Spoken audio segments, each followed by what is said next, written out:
ہم اس کو قبول نہیں کرتے. الیکشنز ہوئے, بائی الیکشنز ہوئے, اس کے رزلٹ سامنے آ گئے. کبھی بھی نہیں ہوا کہ اسٹیبلشمنٹ ایک ساری پارٹیز کے ساتھ مل کے کھڑی ہوں ایک پیج پہ, اور ایک جو حکومت سے باہر پارٹی ہو وہ 75% الیکشن جیت جائے. قوم نے پیغام دے دیا, لیکن بجائے اس کے کہ قوم کیا کہہ رہی ہے اس کی آواز سننے کے لیے ایک طاقت کا استعمال کیا گیا, ہمارے اوپر تشدد کیا گیا, کیسز بنائے گئے. پتہ نہیں میرے اوپر کتنے 50-60 کیسز ہیں, مجھے تو یہ بھی نہیں یاد اب کتنے کیسز ہیں. مجھے دہشت گردی کا کیس بنایا گیا, پکڑنے آئے مجھے پولیس والے, اور اس کے بعد ہر قسم کے کیسز ہیں ڈسکوالیفائی کرنے کے لیے. کسی طرح راستے سے ہٹاؤ. جب پتہ چل گیا کہ عوام ادھر کھڑی ہے تو پھر بھی بجائے عوام کے ساتھ کھڑے ہونے کے, چوروں کے ساتھ کھڑے ہو کے کوشش کی گئی کہ کسی نہ کسی طرح اس کو راستے سے ہٹایا جائے. اور ہم نے ہر بار دیکھا استعمال کرتے ہوئے 25 مئی کو جس طرح کا ظلم کیا گیا. کبھی ایسے نہیں ہوا کہ ایک پرامن احتجاج یہ جو ہمارا تھا لانگ مارچ, کتنی ہمارے خلاف 3 لانگ مارچز ہوئی, کوئی کسی کا راستہ نہیں روکا. یہاں 2 دن پہلے پولیس گھروں میں گھس کے چادر اور چار دیواری کو مسترد کر کے اس ملک کے جو ہمارا ایک اسلامی کلچر ہے, ہم خواتین کی گھر کی رسپیکٹ ہے اس ملک پہ, کہ ہم اس طرح فیملیز کے گھروں میں نہیں رات کے 3 بجے دوبارے چھلان کے پولیس گھس جائے. وہ گھسی, ان کو پکڑا, لوگوں کو لے کے گئے. 11 سال کے بچے کو پولیس اسٹیشن لے کے, کیونکہ باپ نہیں تھا, اس کو پولیس اسٹیشن لے گئے. ایک ہماری 70 سالہ خاتون MP تھیں, ان کو رات گھسیٹ کے پولیس اسٹیشن لے گئے. ایسا کبھی نہیں ہوا. پھر 25 میں آیا, پھر جو شیلنگ کی اور تشدد کیا, سارا ایک ابھی تک مجھے نہیں سمجھ آئی کہ یہ کس طرح کا مائنڈ تھا, یہ کیسا ذہن تھا کہ بجائے پھر سے عوام کی آواز سننے کے لیے کہ عوام بتا رہی ہے آپ نے غلطی کر دی ہے, نہیں, ان کو ہم بھیڑ بکریوں کی طرح ڈنڈے مار کے ٹھیک کریں گے. یہ مائنڈ سیٹ تھا. اور پھر جب دوسرا بائی الیکشن آیا, ساری پارٹیز ایک طرف, اسٹیبلشمنٹ ایک طرف, اس کے باوجود جب 75% الیکشن 7 یا 8 الیکشنز ہم جیت گئے 11 میں سے, اس کے بعد پھر یہ پلان بنایا گیا. پہلے بھی ایک پلان بنا تھا مجھے مارنے کا. میں نے کہا کہ میں نے 4 لوگوں کے نام میں نے دے کے اور میں نے باہر ایک ویڈیو بنا کے ملک سے باہر بھجوا دی کہ اگر مجھے کچھ ہوتا ہے تو وہ ویڈیو آ جائے گی.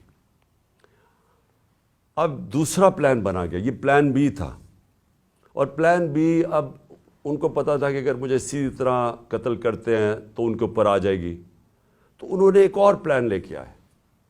اور پلان کہ جی سلمان تاثیر ٹائپ قتل ہو, دینی انتہا پسند جلال اور جوش میں آ کے اس نے عمران خان کو قتل کر دیا. یہ پلان بنا. اب میں آپ کو اس کا پلان بتاتا ہوں کہ مجھے کب پتہ چلا, لیکن یہ شروع کدھر سے ہوا. کیونکہ یہ JIT کی جو رپورٹ ہے اس کے اندر کافی چیزیں آئی ہیں جو میں بعد میں آپ کو بتاؤں گا, کہ اگر کسی کو کوئی شک ہے کہ یہ باقاعدہ ایک پلان بن کے مجھے قتل کرنے کی اسکیم بنی تھی, وہ جو میں آپ کو چیزیں بتاؤں گا آپ کے سب کے شک دور ہو جائیں گے, کہ آپ کو واضح ہو جائے گا کہ کتنی بڑی یہ پلان کر کے سازش کی گئی تھی. اور کوشش یہ بتانا تھا کہ یہ دینی انتہا پسند نے کیا. اب میں آپ کو ذرا بتاؤں کہ یہ سیکوینس آف ایونٹس کیا ہوا ہے. 24 اگست ایک وقار ستی ایک ویڈیو لے کے آتا ہے. ویڈیو کدھر بنتی ہے یہ میرا بہت بڑا سوال ہے. یہ کون بناتا ہے یہ ویڈیو؟ اور جیسے بھی اس کے پیچھے جائیں گے آپ کو پتہ چل جائے گا, اور مجھے پتہ ہے وہ کون تھے, کہ کس نے یہ ویڈیو بنائی. اور ویڈیو کیا ہے؟ عمران خان نے توہین رسالت کر دی, توہین مذہب کر دیا. اور اس کے بعد جناب وہ ویڈیو آگے نکلتی ہے. جاوید لطیف پریس کانفرنس کرتا ہے, 14 تاریخ کو، 14 سپٹمبر کو، اور وہ یہ کہتا ہے کہ جناب عمران خان نے بڑا ظلم کر دیا دین کے خلاف، بڑا یہ اس نے لوگوں کے اندر وہ کیا ہے کہ اس نے دین کی کیونکہ کیا ہے تو لوگوں میں اب بڑا غصہ ہے اس کے خلاف۔ پھر مریم نواز، بڑا اس کو دین کی پرواہ ہے، وہ بہت تکلیف لیتی ہے کہ کوئی دین کے خلاف بات نہ کر دے، تو مریم نواز کو بھی جوش آ جاتا ہے اور وہ 15 سپٹمبر کو وہ بھی پریس کانفرنس کر دیتی ہے۔ اس سے پہلے میں بھول جاؤں کہ ایک ملک کا ایک بہت بڑا دینی آدمی رانا ثناء اللہ، اس کو بھی جوش آتا ہے، وہ 14 تاریخ کو ایک پریس کانفرنس کرتا ہے کہ جی عمران نے لوگوں کو بڑا غصہ چڑھا دیا کہ اس نے دین کے خلاف بولا ہے۔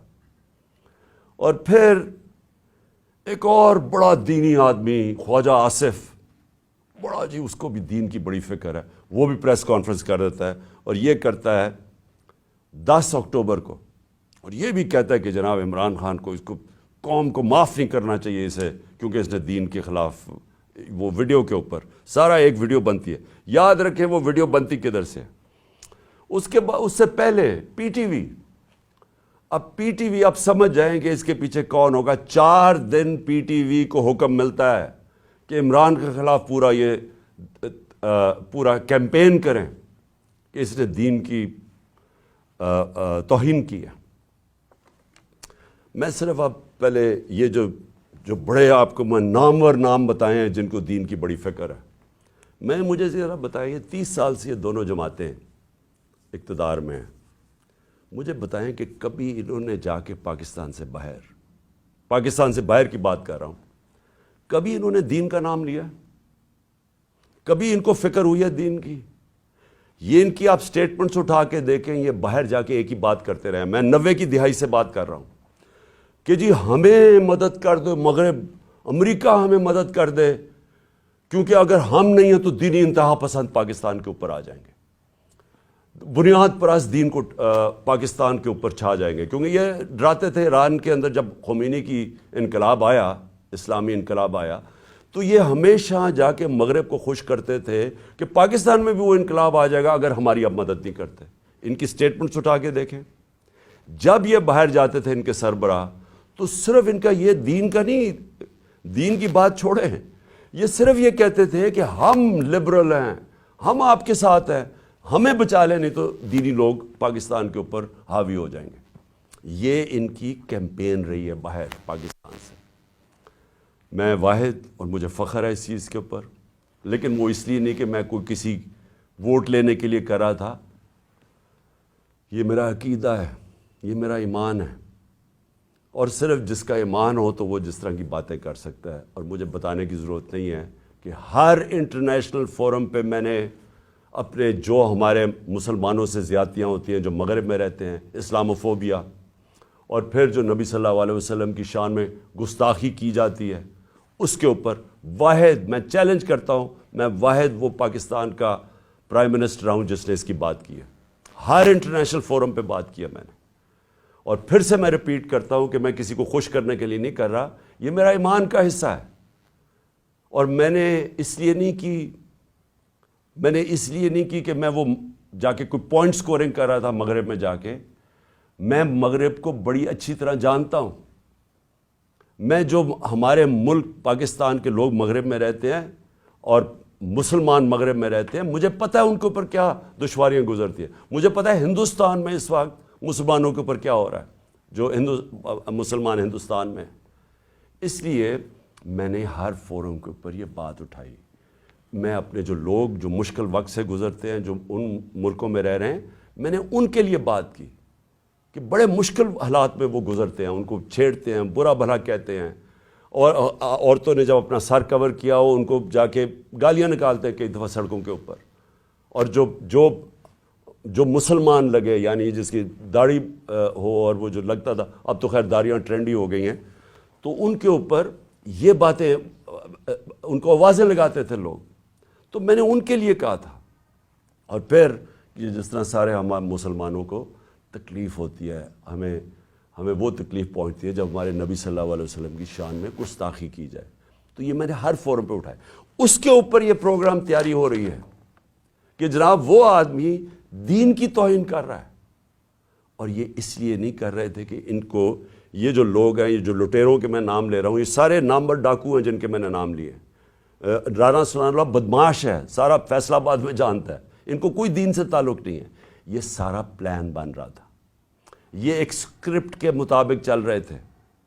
مجھے اندر سے 3.5 سال میں گورنمنٹ میں رہا ہوں, میری اندر سے ظاہر ہے میرے کنیکشنز ہو گئے تھے, مجھے اندر سے ایجنسیز کے اندر سے پیغام آیا کہ یہ پلان بن رہا ہے آپ کو قتل کرنے کا دین کے نام پہ, وہی سلمان تاثیر والا قتل. تو میں نے پھر 2 جلسوں کے اندر اس کی بات کی. میں نے 7 اکتوبر کو میرا ایک جلسہ تھا اور اس سے پہلے 24 سپٹمبر کو میرا جلسہ تھا. ان دونوں جلسوں میں نے یہ بتایا کہ یہ پلان بن رہا ہے مجھے قتل کرنے کا, کیونکہ وہ جو 4 تھے بند کمروں میں جنہوں نے فیصلہ کیا تھا, انہوں نے یہ سوچا ہوگا کہ اگر وہ قتل تو ان کے نام آ جائیں گے, لہٰذا انہوں نے اس اسٹیپ پر ڈالا کہ جی وہ دینی انتہا پسند اشتعال میں آ کے اس نے عمران خان کو قتل کر دیا. یہ پلان بنا تھا اور ان کو پتا تھا کہ اس سے ان کو ان کے اوپر سے اتر جائے گی بات. تو یہ ساری پلاننگ بندی شروع ہوئی تب سے. اور پھر وزیر آباد, اب وزیر آباد میں کیا ہوتا ہے میں ذرا آپ کو پھر زیادہ بتا دوں, یاد کرا دوں کہ ہوا کیا. وزیر آباد میں وہ جب اس لڑکے نے گولیاں چلائیں, یہ جو نوید یا جو بھی اس کا نام تھا, تو سب سے پہلے ایک چیز یاد رکھیں کہ اس نے پسٹل سے ریپڈ فائر کیا. میں آپ کو یہ بتا دوں میں نے پسٹل شوٹنگ کی ہوئی ہے. پسٹل شوٹنگ کے اندر اگر آپ سنگل شاٹ بھی چلاتے ہیں اور اگر آپ پریکٹس نہ ہو تو وہ بھی اوپر چلا جاتا ہے, کبھی ٹرائی کر کے دیکھ لیں. لیکن اگر آپ ریپڈ فائر کرتے ہیں تو وہ ناممکن ہے, جب تک آپ کو پریکٹس نہ ہو وہ ناممکن ہے کہ وہ سیدھا اوپر نہ چلا جائے. اس لڑکے نے, اور اگر وہ پیچھے سے وہ ابتسام ہمارا ہیرو نہ آتا, وہ بھی اللہ نے بچانا تھا مجھے, وہ نہ اوپر اس کے ہاتھ کرتا تو وہ یہ ساری گولیاں اوپر لگنی تھی. وہ کیونکہ اس کا ہاتھ لگتا ہے وہ اس کی گولیاں نیچے لگتی ہیں, لیکن اس کا ہاتھ ایسے جاتا ہے وہ اوپر نہیں جاتا.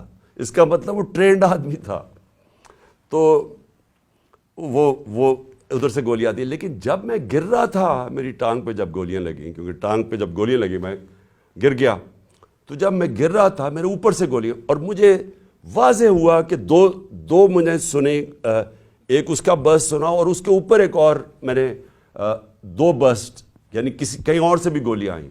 میں کہتا رہ گیا کہ سامنے سے گولیاں آئی ہیں, کیونکہ مجھے اوپر سے گولیاں میرے گزری جب میں گر رہا تھا. تو ایک دم میں ابھی ہاسپٹل پہنچتا ہی نہیں ہوں, شوکت تھانہ پہنچتا نہیں ہوں, اس کی سٹیٹمنٹ آ جاتی ہے, ایک ریکارڈ کر کے اس کی سٹیٹمنٹ آ جاتی ہے. اور ریکارڈ سٹیٹمنٹ کیسے آتی ہے؟ اس کی ریکارڈڈ سٹیٹمنٹ آتی ہے کہ میں اکیلا تھا. یہ سب سے امپورٹنٹ چیز ہے, کسی نے اس کو پروگرام کیا ہوا تھا. اگر آپ کو شک بھی ہونا کہ یہ آدمی, یہ طوطا اس کو پڑھایا نہیں ہوا تھا, تو اس کی آپ پہلی سٹیٹمنٹ سن لیں کہ میں اکیلا تھا. کیا ضرورت ہے آپ کو کہنے کی میں اکیلا تھا؟ آپ نے تو یہ پڑھایا گیا نا کہ جی میرا بڑی توہین ہوگی مذہب کی, اس لیے میں نے عمران خان کو مار دیا. اسکرپٹ تو یہ تھی. اکیلا کدھر سے ایڈ ہو گیا؟ اس لیے اکیلا تھا کیونکہ اگر اور تھے تو اس کا مطلب کہ دینی انتہا پسند نے نہیں مارا. اگر اور پتہ چل جائے گولی مارنے والے, تو اس کا مطلب کہ پورا ایک پروگرام بنا ہوا تھا عمران خان کو قتل کرنے کا. تو اس لیے اس نے, میں اکیلا تھا. اور اس کی جو پہلی سٹیٹمنٹ تھی وہ بھی بڑی مزیدار ہے. کون سے پولیس, ابھی گولیاں لگی ہیں مجھے, ابھی میں ہاسپٹل بھی نہیں پہنچا, تو کون سا پولیس ایک سٹیٹمنٹ اس کی ریکارڈ کر کے تو جا کے سلیکٹڈ لوگوں کو دیتی ہے, وہ جو کہ مخالف ہے تحریک انصاف کے, ان رپورٹرز کو دیتے ہیں جو ہمارے خلاف ہے. اب یہ ذرا سنیں, اس کی سٹیٹمنٹ آتی ہے اور سٹیٹمنٹ ریکارڈ کون کرتا ہے؟ ڈی پی او گجرات اپنے فون سے اس کی سٹیٹمنٹ ریکارڈ کراتا ہے, اور ڈی پی او گجرات اس کے فون سے کدھر جاتی ہے سٹیٹمنٹ؟ وہاں رکتی نہیں ہے سٹیٹمنٹ. یعنی چلیں اگر آپ اپنے لیے، آپ نے پولیس نے اپنے لیے سٹیٹمنٹ رکانی چلے وہ بھی مان لیں، لیکن نہیں، ابھی تفتیش بھی نہیں ہوئی، ایف آئی آر بھی نہیں کٹی، اور وہ سٹیٹمنٹ کس کو بھیجتا ہے؟ اب ذرا دیکھ لیں. وہ ریکارڈ کرواتا ہے 1 گھنٹے کے بعد سٹیٹمنٹ، لیکن 6:01 میں غریدہ فاروقی ٹویٹ کرتی ہے. وہ 6:02 وقار ستی جس نے پہلے ویڈیو ریلیز کی تھی وہ ٹویٹ کرتا ہے.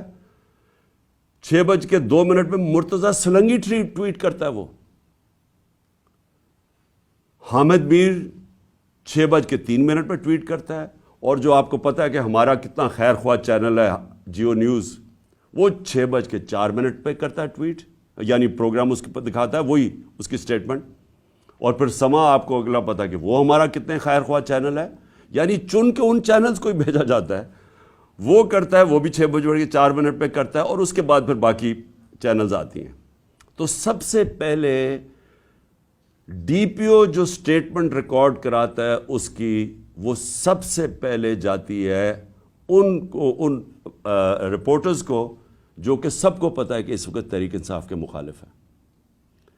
تو اب سوال یہ ہے کہ ڈی پی او تو ہمارا ہے، پنجاب گورنمنٹ تو ہماری ہے، تو ہمارا اپنا ڈی پی او ریکارڈ کروا کے سٹیٹمنٹ بھجواتا کدھر ہے؟ اور پھر جو اگلا سوال یہ ہے کہ ہمیں یہ ڈی پی او کی کوئی سٹیٹمنٹ آئی کہ جی شروع میں کوئی عجیب سی سٹیٹمنٹ اس کی آئی، تو میں یہ بھی چاہتا ہوں کہ سارے آپ دیکھ لیں کہ ڈی پی او کیسے، کیونکہ یہ سی سی ٹی وی فوٹیج پہ آ گیا. ابھی میں بعد میں آتا ہوں کہ یہ ڈی پی او گجرات نے انکوائری سے کتنی ہماری مدد کی، لیکن وہ میں بعد میں آتا ہوں. تو سی سی ٹی وی فوٹیج کے اوپر ڈی پی او اپنا موبائل فون دے رہا ہے ایس ایچ او کو کہ ریکارڈ کریں. تو میں چاہتا ہوں پہلے یہ دیکھ لیں تاکہ آپ کو اس میں کوئی شک نہ ہو کہ ہوا کیا ہے، کیونکہ میں آگے جو باتیں کروں گا یہ اس کے ساتھ جڑی ہوئی ہیں.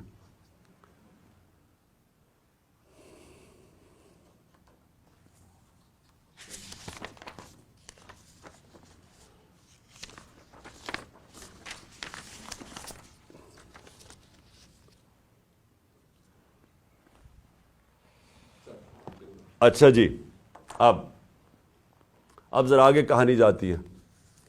مجھے تو پہلے ہی پتا تھا کہ کون اس پہ پیچھے ہیں، کیونکہ میں نے تو آپ کو کہا کہ میں نے پبلک جلسوں کے اندر سٹیٹمنٹس دے دی تھی کہ یہ میرے اوپر پورا پلان ہو رہا ہے. تو ظاہر ہے جب مجھے پتا تھا پلان ہو رہا ہے، مجھے یہ بھی اندر سے پتا تھا کہ کون اس میں ملوث ہے. اب میں نے 3 نام، جب میں ہاسپٹل پہنچا میں نے 3 نام دے دیے کہ یہ 3 لوگ ہیں جو کہ اس میں ملوث ہیں. اب یہ یاد رکھیں کہ ایف آئی آر ہوتی کیا ہے، فرسٹ انفارمیشن رپورٹ کا مطلب ہوتا کیا ہے. مجھے گولیاں لگی ہیں، میرا یہ حق ہے کہ میں جن کو سمجھتا ہوں کہ اس کے اندر جن میں جو شک ہے مجھے، ان کا میں نام دوں تاکہ انویسٹیگیشن شروع ہو. گورنمنٹ ہماری پنجاب میں، میں پارٹی کا ہیڈ جس کی گورنمنٹ پنجاب میں ہے، اور ہم وہ سٹیٹمنٹ نہیں ریکارڈ کروا سکتے. میرا پہلا سوال ہے کیوں؟ کون تھا جو کہ روک رہا تھا اس سٹیٹمنٹ کو؟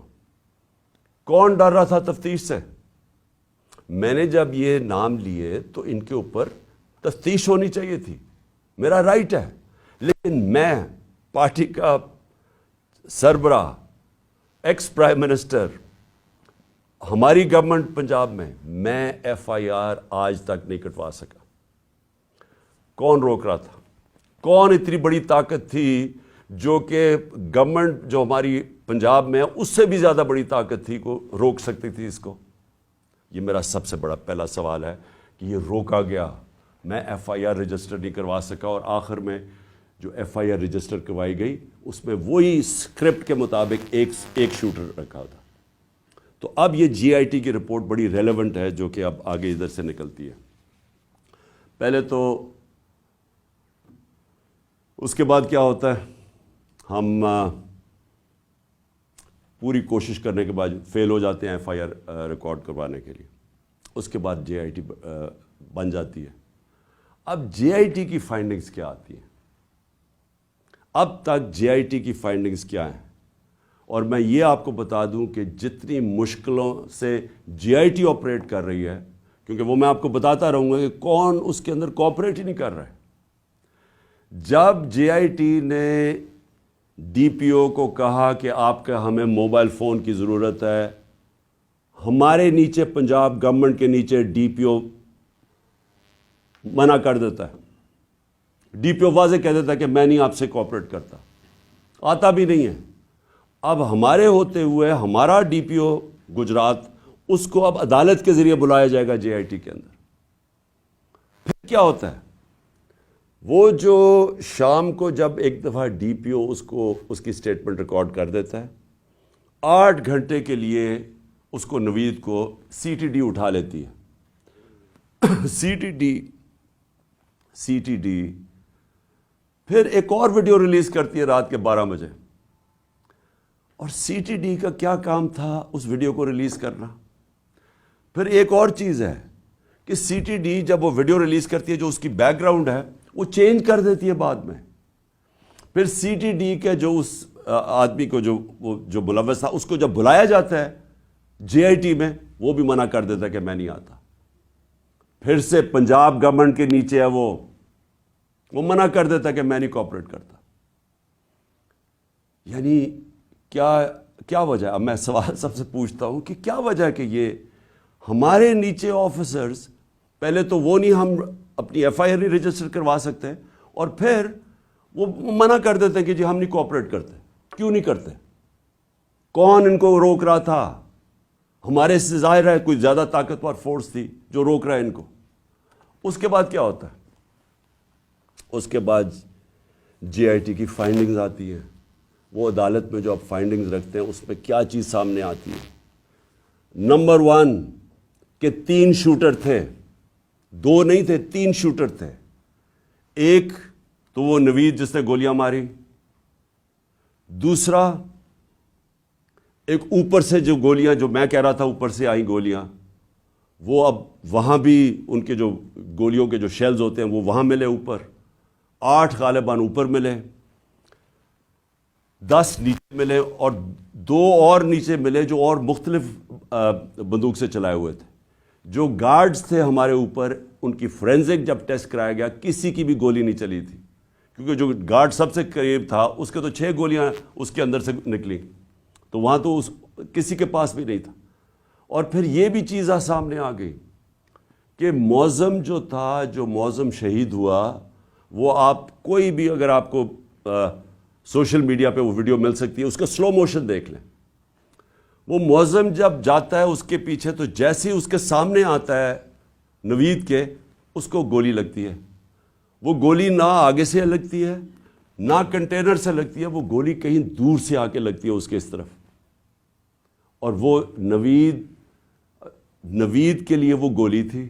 معظم راستے میں آ گیا، کیونکہ یہ لیاقت علی خان والا ٹائپ انہوں نے انسیڈنٹ بتانا تھا، کیونکہ فوری طور پہ جو ایک آدمی کو مار کے کہیں جی بس ایک آدمی ہم نے مار دیا، تو وہ بچ گیا نوید، اور معظم شہید ہو گیا۔ اچھا، اب نہ وہ کوآپریٹ کر رہے ہیں، نہ ہمارے جو ہم چاہ رہے تھے کہ اس وقت ایکس پرائم منسٹر پہ ہوا ہے، ساری گورنمنٹ کوآپریٹ کرے گی۔ ہمیں تبھی پتہ چل گیا جب میں ایف آئی آر رجسٹر نہیں کروا سکا کہ کوئی کوآپریشن نہیں ملے گی۔ پھر ایک اور ہے جو اس کا موبائل فون ہے، C T D J I T نے اس کے موبائل فون کے اوپر فورینزک کرانے کے لیے اس ادارے کو دیا جو فیڈرل گورنمنٹ کے نیچے ہے، کہ بتائیں جناب کہ اس کو کالز کدھر سے آئی ہیں۔ اس ادارے نے منع کر دیا کہ نہیں، ہم نہیں دیتے۔ کیوں نہیں دیتے؟ کیا وجہ ہے اس کی؟ تو اس سے آپ خود، سر میں چاہتا ہوں کہ آپ خود ذرا سوچ لیں کہ یہ ہو کیا رہا ہے، کہ یہ ملک کے اندر بجائے آپ یہ سوچیں کہ ملک کے سربراہ کو قتل کرنے کی سازش ہے، یہ ساروں کو مدد کرنی چاہیے، وہ کوئی مدد نہیں کر رہا۔ وہ تو چھوڑے فیڈرل ادارے کو، اپنے جو نیچے پولیس کام کر رہی ہے وہ نہیں مدد کرنے کے لیے تیار۔ اب آگے چلیں، اب بات بڑی سمپل رہ گئی ہے۔ میرا یہ سوال یہ ہے کہ کون کون لوگ اس کے اندر ملوث ہو سکتے ہیں؟ مجھے پتہ ہے کون ہے وہ، میں صرف اب سوال چھوڑنے لگا ہوں سب کے لیے، اپنی قوم کے لیے۔ کہ یہ جب میرے یہ جو ہوا اس کے اندر میں چاہتا ہوں کہ قوم خود سوچ لے کہ اگر یہ ملک کے ایکس پرائم منسٹر سے ہو سکتا ہے تو باقی قوم کے اندر لوگوں کی کیا حیثیت رہ گئی. یعنی جب ہم قانون کی حکمرانی کی بات کرتے ہیں تو اس کا مطلب یہ ہوتا ہے کمزور اور طاقتور ایک ہی قانون سب کے لیے. تو یہاں تو اب واضح ہو جانا چاہیے کہ اگر ایکس پرائم منسٹر اور سب سے بڑی پارٹی کے سربراہ اگر اس سے زیادہ طاقتور لوگ ہیں تو وہ بھی نہیں انصاف لے سکتا. جو زیادہ طاقتور ہے ان کا رول چلتا ہے. جنگل کا قانون ہے پاکستان میں. تو میرے آپ سوال ہیں. میں سب سے پہلے پھر شروع کرتا ہوں. ویڈیو کس نے بنائی جس میں یہ بتایا چن کے چیزیں جمع کر کے بتایا گیا جی عمران خان نے توہین مذہب کر دی؟ وہ کون تھے؟ وہ کون سا ادارہ تھا؟ مجھے پتہ ہے وہ کون سا ہے، لیکن میں آپ سب کے سامنے چھوڑ رہا ہوں. اور میں امید کرتا ہوں کہ جب یہ جے آئی ٹی ان لوگوں کو بلا کے سوال پوچھے گی تو ہم سب کو بتا سکیں گے وہ کون ہے. دوسرا کہ جو میں پہلے کیوں نہیں ایف آئی آر میں کروا سکا؟ وہ کون پاور تھی جس نے روکا ایف آئی آر کو؟ مجھے پتا ہے وہ کون تھی، لیکن یہ میں سوال چھوڑتا ہوں. ڈی پی او گجرات کے اوپر میرے دو سوال ہیں. کس نے ان سے کہا تھا کہ یہ ویڈیو بھیجے ان صحافیوں کی طرف؟ کس نے کہا تھا کہ پہلے ان کے ہمارے مخالف صحافیوں کے پاس ویڈیو کیسے پہلے پہنچ گئی؟ کس نے بھجوائی تھی؟ کس نے ان کو حکم کیا تھا؟ مجھے پتا ہے وہ کون تھا. اور پھر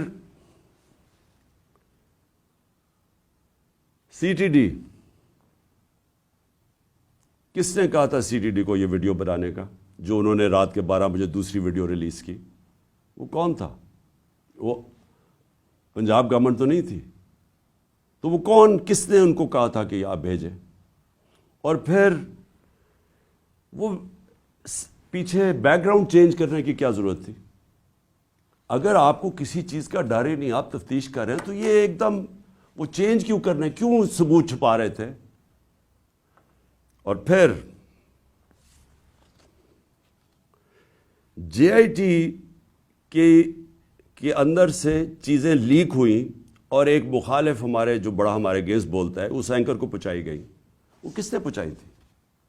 کون تھا ہمارے جے آئی ٹی کے اندر کہ جے آئی ٹی کے اندر سے، اور یہ ایک جرم ہے کہ کوئی جے آئی ٹی کے اندر سے انفارمیشن لیک نہیں کر سکتا جب تک وہ عدالت میں نہ جائیں. میں جو آپ کے سامنے چیزیں لے کے آ رہا ہوں یہ ساری عدالت میں جا چکی ہیں. اس عدالت کے اندر ایک پولیگراف ٹیسٹ کیا ہے. پولیگراف ٹیسٹ وہ ہوتا ہے جب آپ ایک انسٹرومنٹ ہوتا ہے وہ جب لگا کے آپ کے دل کے اوپر لگایا ہوتا ہے، تو وہ جب آپ سے سوال پوچھتے ہیں تو اس میں پتہ چلتا ہے کہ آپ سچ بول رہے ہیں جھوٹ بول رہے ہیں. تو اس نوید کے اوپر جب انہوں نے وہ ٹیسٹ کیا تو پولیگراف ٹیسٹ کے اندر دو چیزیں واضح سامنے آ گئیں. ایک، جب نوید سے پوچھا گیا کہ آپ کے ساتھ کن کن لوگوں نے، صرف ایک آدمی کے علاوہ کسی نے آپ کو کانٹیکٹ کیا تھا؟ اس نے کہا نہیں کیا تھا. جھوٹ نکلا. وہ جھوٹ اس لیے واضح ہو گیا کہ اس کے پیچھے پورا ایک پلاننگ ہوئی تھی، اس کو پورے تیار کر کے بھیجا تھا. دوسرا، اس سے سوال پوچھا گیا کہ کیا آپ کو ٹریننگ تھی پسٹل شوٹنگ کی؟ اس نے کہا کوئی ٹریننگ نہیں تھی. وہ پھر جھوٹ صاحب آ گیا پولیگراف کے اوپر، کیونکہ ظاہر ہے وہ ٹرینڈ آدمی، اس کی ٹریننگ کروا کے بھیجا گیا تھا. تو سارا جو انہوں نے پورا کیس بلڈ کیا تھا کہ ایک دینی انتہا پسند نے عمران خان کو قتل کیا اور اسے شروع میں تو کہا کہ میں نے مار دیا ہے، تو وہ جو سارا کیس تھا وہ سارا کیس انہی جے آئی ٹی کی فائنڈنگ سے ختم ہو جاتا ہے. جس وقت 3 شوٹر آ گئے تو اس کا مطلب ایک پلان طریقے سے یہ اسیسینیشن اٹیمپٹ تھی. اور جب اس کے اوپر یہ بھی چیزیں واضح ہو گئی کہ اس کو ٹرین کیا ہوا تھا، تو اور پھر یہ بھی پتہ چل گیا کہ یہ کوئی دینی آدمی نہیں تھا. جس طرح وہ جو میں نے خواجہ آصف وغیرہ کے نام لیے ہیں، رانا ثناء اللہ وغیرہ کے اور مریم نواز کے، یہ کوئی دینی لوگ نہیں ہیں. اسی طرح یہ بھی کوئی دینی آدمی نہیں تھا کہ جس کو بڑا اشتعال میں آ کے یہ کچھ کرے. تو یہ بھی ایک پلانڈ اسیسینیشن اٹیمپٹ تھا. میں آخر میں میں آخر میں سوال پوچھنا چاہتا ہوں ان لوگوں کو جو اس ملک میں طاقت رکھتے ہیں. میں ان لوگوں سے آج سوال پوچھنا چاہتا ہوں جو مجھے پتہ ہے اس کے پیچھے تھے. مجھے یہ پتہ ہے کہ نون لیگ یہ اوپر سربراہ ان کے پیچھے تھے, مجھے اس کا واضح ہے. مجھے یہ پتہ ہے کہ رانا ثناءاللہ جس کے لیے قتل کرنا کوئی بڑی چیز نہیں وہ پیچھے تھا. مجھے پتہ ہے کہ شہباز شریف جس نے ایکسٹرا جوڈیشل کلنگ میں اس کے اوپر رپورٹ ہے 97 سے 99 تک کہ اس نے کتنے لوگ پولیس مقابل میں قتل کروائے تھے. عابد باکسر کی سٹیٹمنٹ ہے کہ کیسے شہباز شریف ان سے لوگوں کو قتل کرواتا تھا. ماڈل ٹاؤن کے اندر ان دونوں نے دن دہاڑے نہتے لوگوں کے اوپر گولی چلائی جس میں 12 لوگ اس میں قتل ہوئے اور اس کے علاوہ کوئی 50-60 لوگوں کو گولیاں لگی اور وہ ٹی وی کے اوپر سب آ رہا تھا. یہ وہ لوگ ہیں, ان کا تو مجھے پتہ ہے. لیکن مجھے جو ایک طرح افسوس بھی ہے اور ایک طرح اپنے ملک کی فکر بھی ہے کہ وہ لوگ جن کو ہم سمجھتے ہیں کہ اس ملک کی انہوں نے حفاظت کرنی ہے, جو اس ملک کے محافظ ہیں, وہ اس پلاٹ میں کیسے شامل ہو گئے, کیونکہ ان کے بغیر یہ ہونا نہیں تھا. جو سارا کور اپ ہوا ہے وہ کبھی بھی یہ جو دو کرمنلز ہیں یہ نہیں کر سکتے تھے, شہباز شریف اور رانا ثناءاللہ. یہ اس سے زیادہ طاقتور لوگ کر سکتے تھے, صرف وہ یہ کور اپ میں شامل تھے. سارا جو طریقے سے اس نے کہا جی میں اکیلا ہوں, اسے منہ سے بلوایا گیا, ایویڈنس پولیس کے اوپر پریشر ڈالا گیا, FIR نہیں, یہ دونوں نہیں کروا سکتے تھے. ان کے پیچھے ہمارے وہ لوگ ہیں جن کو ہم سمجھتے ہیں کہ ہمارے ملک کی حفاظت کریں گے. میں یہ سوال پوچھتا ہوں کہ کیا میں وہ آدمی ہوں جس کو آپ کہہ سکتے ہیں کہ یہ کوئی بیرونی سازش کا حصہ ہے؟ کیا آپ کہہ سکتے ہیں کہ اس نے اپنا ملک کا کبھی پیسہ ملک سے باہر رکھا ہوا ہے اور باہر بڑے بڑے اکاؤنٹس ہیں اور بینک اکاؤنٹ, جس طرح یہ جو چور اوپر مسلط کیے ہیں ان سب کے باہر پیسہ پڑا ہے, اربوں ڈالر پڑا ہے اور ابھی بھی چوری کر کے پیسہ باہر لے کے جا رہے ہیں. جس نے باہر کمائی کر کے سب کچھ, آج اس کا جینا مرنا پاکستان. میرا سوال یہ ہے کہ اس کو اگر قتل کروانے کی سازش میں آپ ملوث ہیں تو کیا آپ کو فکر ہے اپنی قوم کی؟ اگر ملک کی سب سے بڑی پارٹی کے سربراہ کو آپ قتل کروا دیتے ہیں, جو واحد فیڈرل پارٹی ہے آج پاکستان میں, قوموں کو پولیٹیکل پارٹیز اکٹھا رکھتی ہیں. اگر قوموں کو صرف فوج کے ذریعے اکٹھا رکھتے تو ایسٹ پاکستان علیحدہ نہ ہوتا. ایسٹ پاکستان کی جو پاکستان کی سب سے بڑی پارٹی تھی, اس کے خلاف جب اپنے ملک کی اسٹیبلشمنٹ چلی جاتی ہے اور وہ ملک ٹوٹ جاتے ہیں. اگر آپ وہ پارٹی کے سربراہ کو ختم کرنا چاہتے ہیں جو واحد اس وقت ملک کا ایک ملک کی فیڈریشن کی اس وقت ایک ہی آدمی ہے جس کی ساری جگہ ووٹ بینک بھی ہے, جو اکٹھا بھی ہو سکتا ہے, تو یہ کس کے لیے کیا جا رہا ہے؟ کیا یہ پاکستان کی بہتری کے لیے کیا گیا؟ مجھے پتہ ہے کون تھے اور مجھے افسوس سے کہنا پڑتا ہے مجھے بڑے افسوس سے کہنا پڑتا ہے کہ جب مجھے گولیاں لگی اور جب میں تب سے 3 مہینے, یہ میری ٹانگ کو ٹھیک ہونے میں 3 مہینے لگیں گے, کیونکہ جب آپ کی نچلی ٹانگ ٹوٹتی ہے وہ 3 مہینے لگتے ہیں اس کو ہیل ہونے میں. تو میں 2 کمروں میں بند ہوں. میں بار بار اپنے سے سوال کرتا ہوں کہ یہ کیسا مائنڈ سیٹ ہے, وہ کون سا ذہن ہے, اور وہ مجھے پتہ ہے کون سا ذہن ہے کہ جو یہ سوچ سکتا ہے کہ اپنے ملک کو نقصان پہنچا سکتا ہے, کیونکہ یہ ملک کو نقصان ہوگا. آپ اگر ملک کی پولیٹیکل پارٹیز کو کمزور کرتے ہیں اور فیڈرل پارٹی کو, تو اس سے بڑا ملک کا نقصان کیا ہو سکتا ہے؟ یعنی یہ آپ کے دشمن کر سکتے ہیں. یہ دشمنوں کا پلان تو ہو سکتا ہے کہ ملک کو کمزور کرو اور ان کی پولیٹیکل پارٹیز کو کمزور کرو, فیڈریشن کو کمزور کرو, لیکن وہ لوگ جنہوں نے ملک کی حفاظت کرنی ہے وہ کیسے سوچ سکتے ہیں؟